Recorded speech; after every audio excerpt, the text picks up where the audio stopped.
Oxford from the inside. The good, the bad, but always the truth.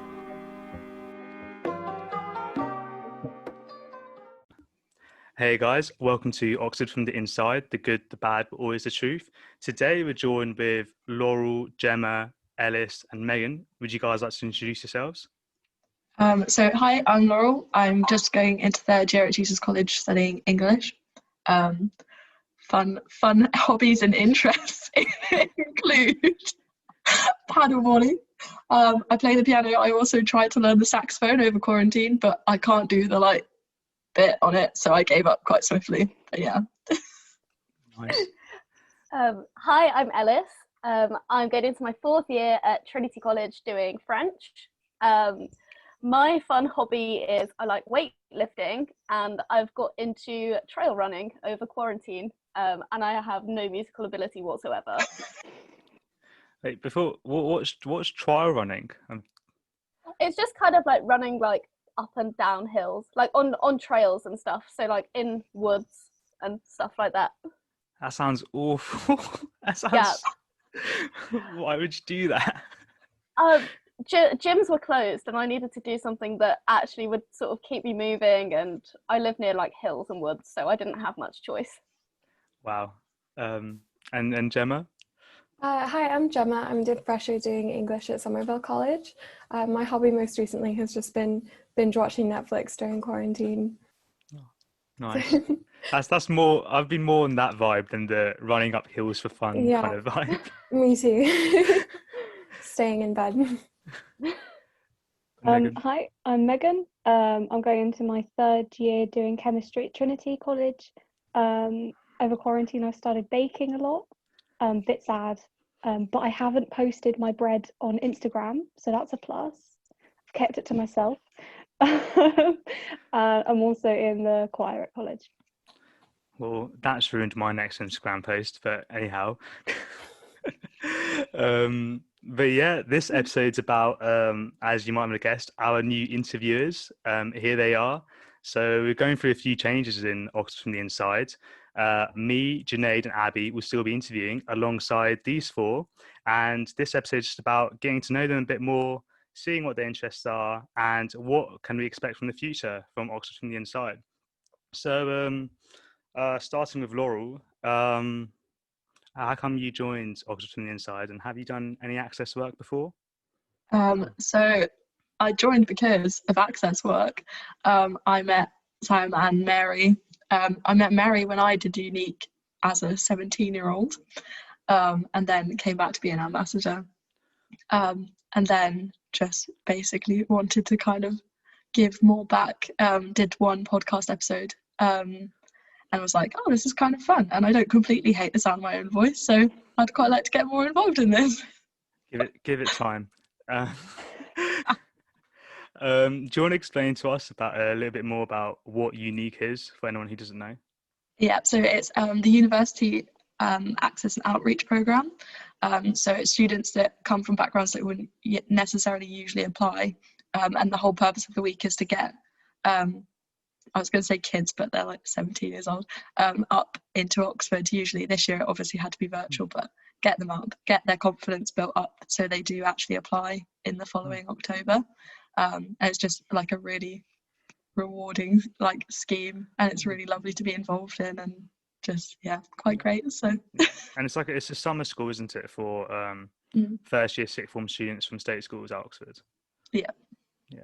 Yeah, I remember my Unique summer school is definitely what sealed the deal that I wanted to apply. The experience was amazing, and Uni is very representative of what the Unique summer school is like. Then moving on to Ellis, have you done any Access work before, and do you have any reasons for joining OFT? I joined because I really like podcasts, so I was like, great, I'll just get involved in one. But yeah, so in my second year, I was first generation rep to Trinity College's JCR, which is like the student body. And yeah, so that kind of involved like seeking out students whose parents hadn't gone to uni, kind of like offering them support, and also like there's like a wider university first generation like society, so sort of like inviting people to their events, and yeah, just making sure when people start uni they have like the support that they wouldn't necessarily get from their parents.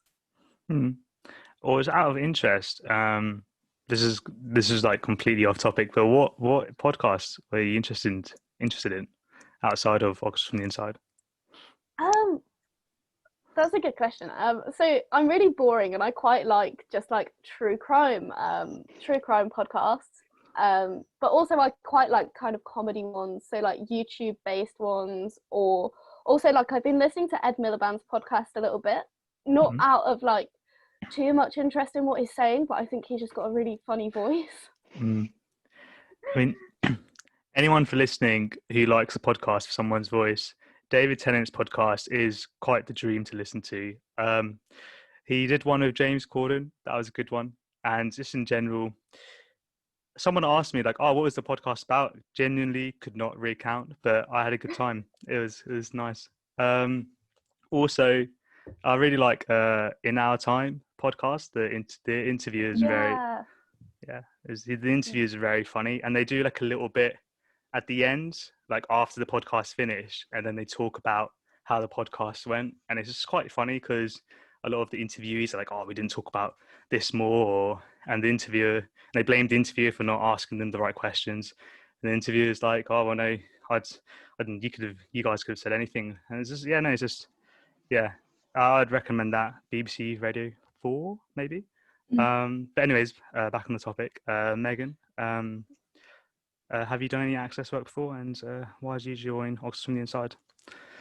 So like I went to a private school, so I already arrived at Oxford, like I know I had a lot more interview help and a lot more like personal statement help than a lot of other people. And so I've kind of I felt this is a way of me kind of maybe using that experience and helping other people out, or helping other people feel a bit more at home. So I've been project access mentor since March, and that's you're assigned a mentee from usually a state school background, someone who school doesn't really know how to do Oxbridge applications, and you're just there to guide them through and like give them the extra support they need to make a really strong application. Nice. Like it's the classic like altruistic reason of like someone making it to a certain place and then helping other people bring up with them who want to come. Like even though my sixth form college was a state school, we had so much support with Oxbridge applications, and the tutor who was in charge of all the applications, because he gave us so much help, he's created a system where current uni students would go back and help, because when we were applying we had so much help, and I very much empathize with that idea of you having so much help and wanting to help other people who don't have that much help with Oxford applications, especially when there's so many myths and like unjust like reasons to not apply, like, and like all of these like these myths that surround Oxbridge. For sure. And Jemma, how come you joined Oxford Inside? Well, I think that a lot of online content about Oxford was so important to me when I was applying, because I was living outside the UK and I couldn't come to visit. So I think it was really interesting to me to hear from like YouTubers and stuff like that about what their experience is and what Oxford is like. But I think I was interested in Oxford from the inside, especially because as an interviewer, you get to speak to a lot of different people with different perspectives and from different backgrounds. And so I think incorporating that variety of experiences and getting to share online about what it's like was something that I was really interested in. Nice. Oh, I didn't realise you were from outside the UK. It's as if like I'm learning more about you guys alongside the viewers. Whereabouts are you from? I'm from New York City, but I'm like a dual citizen, so... Whoa, that's so cool. What part of New York are you from? Manhattan. Nice. Damn. Wow. That's pretty. It's quite Yeah, nice. I I've can't heard it's really quite nice. complain. Yeah, it's pretty nice. It's quite. Yeah. Wow. Yeah. I'm quite astounded by knowing more about the interviews. It shouldn't really. I should have sort of known that before, but it's fine. This revelation. I know. I remember going to New York alongside many people who visited. It was quite nice.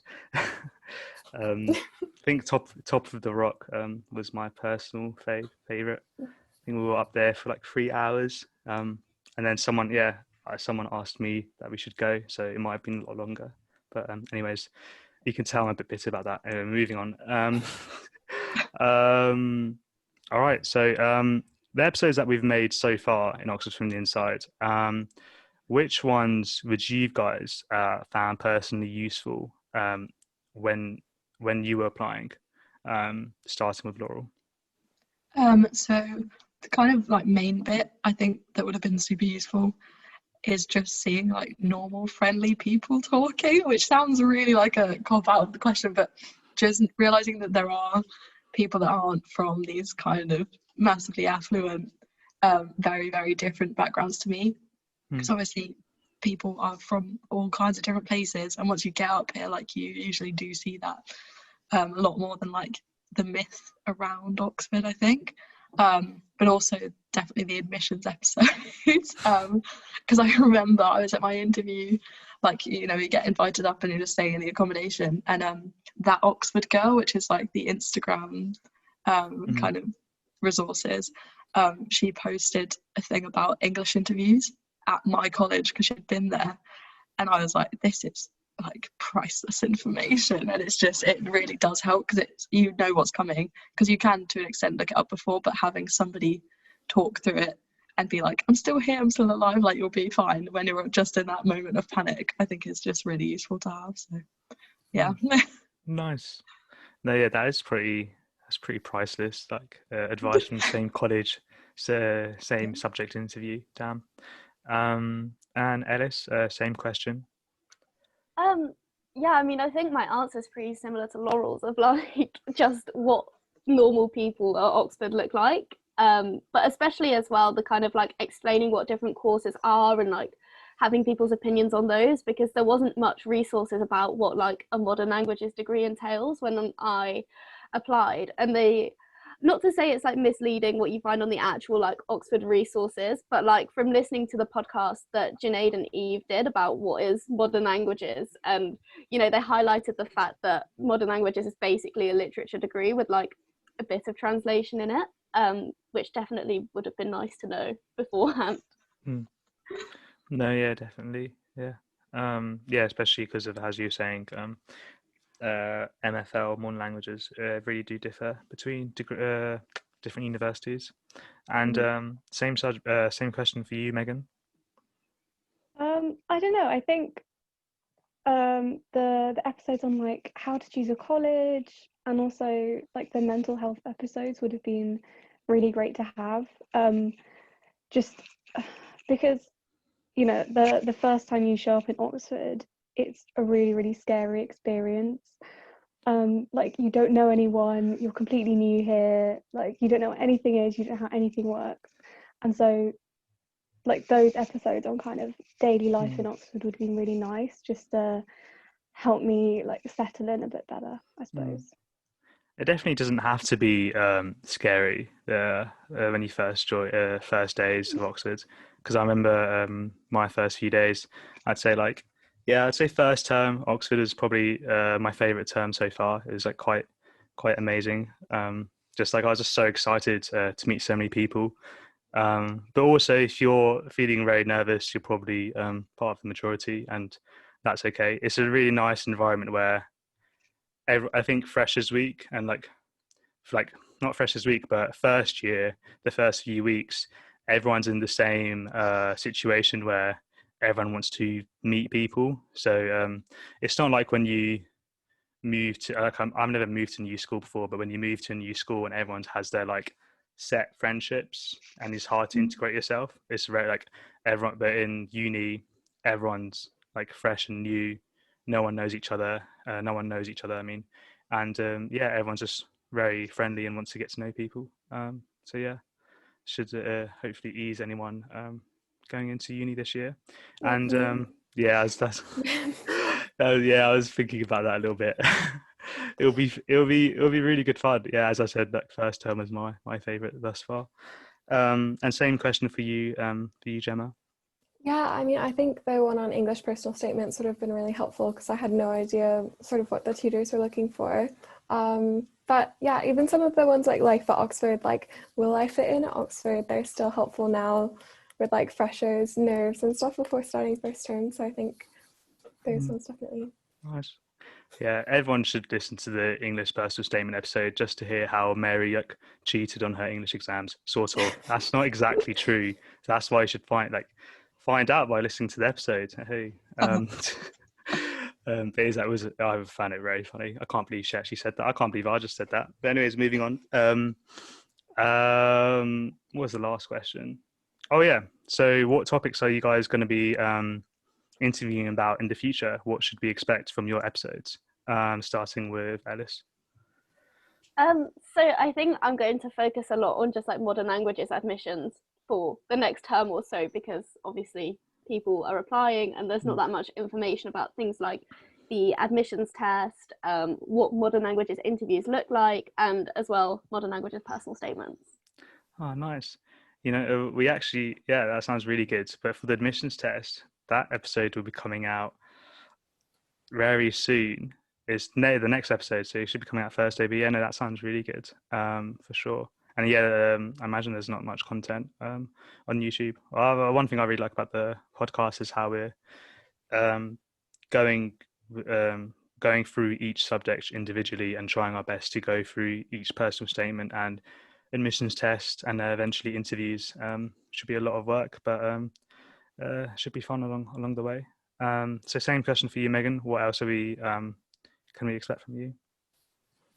I'm currently working on a podcast on what it's like to be a woman doing a STEM subject.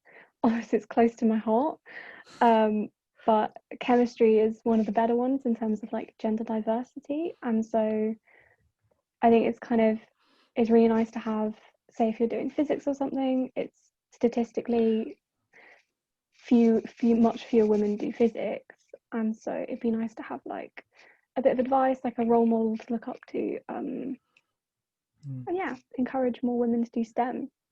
We need more women to do STEM. Yeah, too right. I think chemistry, like I've never noticed there being a gender divide. I think it's quite, I don't know the stats, but it seems 50-50, or maybe there are more men than women. Oh really? Yeah, it's sometimes like 60-40. 60-40 is a pretty good year, men to women. Sometimes it's a bit worse, but chemistry is one of the good ones generally. Yeah, I mean, they say that you only see what you want to see, so maybe that suggests that. Going on to Jemma, same question. What can we expect from you? I'm definitely interested in speaking to more international students because there's people from so many different countries at Oxford, and also maybe an episode on reading lists and prep work before going to Oxford, because I'm currently going through a really big one right now. Nice. Yeah, I remember going through my reading list before coming in, and I was the only one who did that. I remember Megan, when we came, and I was the only one. It's just how things have changed. But I remember I was talking to a current chemist, and I was like, "Oh yeah, like I'm not understanding this stuff. Like, should I be worried?" And she was just like, "What? Why are you reading? Like, wait till you leave that for when you come to uni. Like, enjoy your break." No, I mean, I can only speak for chemistry because maybe like the reading lists are very integral for other subjects, but I'll definitely go. For English, you should probably English, from experience, I didn't manage to get through the entire reading list because they send you a lot more than you'll ever read. But the idea is that you've done the bulk of the kind of first reading in the summer, so that when you get here, you already have thoughts going. So it's not, you don't need to. I'm trying to like. You don't need to stress. It's all right. You'll be okay. But relaxing. How many people get through that bulk reading, Laurel? I haven't met anyone who's done it yet. They said so much. Honestly, I got like 4 pages, and I was like, "This isn't going to happen." But also, I think I said in another podcast, you need to read Middlemarch before you get up to uni, because trying to read it in a week and write an essay is not a good idea. I'll tell you now. That's for free. Like, I've done that one. That was like the first one I got off the okay, list. good. I Well knew done. Yeah, you've done good. like 900 pages was not going to get done during term. No. But God, yeah, wow. That's pretty impressive that you've done that. It's like not even October. That's good going. yeah, quarantine has been helpful. They did send the list in March, like right as the pandemic was hitting. It was like just letting me. Oh, that is really good. Yeah, so then that episode would be really good to like for people who want to like get ahead, or anyone who's taking a year out as well and they wanted to get ahead. Yeah, it's definitely really helpful. And especially that you want to do more episodes about international students, because I think actually, or at least in our podcasts, over 60% of our viewers are outside of the UK, so that'd be really good. Yeah, madness. And who hasn't answered the question yet? Laurel? Yes. Sorry, I didn't forget. Could have just finished the podcast then. It's like, oh yeah, we've gone for everyone. It's just that anyone important. I don't need to know. So what can we expect from you from the future? So I've got a very exciting admissions for English one, hopefully coming out soon. Trying to get more tutors involved, because like hearing it from me, obviously it's very much like a personal basis, whereas they're the ones that are actually going to be like taking you on, so I think it's quite useful to hear from them. But I'm also doing one on what a classics and English joint honours degree looks like, and I'm just increasingly learning the relevance of this, as when I put it in the chat there was a lot of confusion about what exactly Clang was, so it's clearly a needed podcast. But yeah I was very confused about what you're on about. I was very well. Actually, I listened to a podcast on the Iliad recently. It was very interesting. In our time, we're not sponsored by them. I'm just a massive fan. You're really plugging it. It was a great. Those interviewees really loved the Iliad. I mean, I'm a big fan of the Troy film. But classics in English. It sounds like a interesting podcast. I might watch it. If you're in charge of it, you could talk about the Iliad. I don't actually know if that's related to classics in English, but apparently it shaped Western culture, which I thought was Plato, but who knows? What do I know? I don't. This is what I'm doing the podcast to learn more, I guess. And is there anything else that you guys wanted to say about what we can expect from you? Why you wanted? What we can expect from you? No, that was a very open question. Expect nothing. You should probably edit that out. But we're still going to continue 3 episodes a week. Janae's and Abby are still with us. I love Janae's intros. Every time I listen to his episodes, I'm just like, I'm just not doing a good job, but it's fine. I hope you guys enjoy this episode. These are new interviews. They're fresh with energy, and there's doing lots of exciting things, and a lot of episodes that current students as well that I can listen to. And thank you, Laurel, Jemma, Ellis, and Megan for joining us. And we'll see. Oh no, Chris. Oh, at least one person said that. You will just sit in silent. That's okay. You're welcome. And we'll see you guys next time.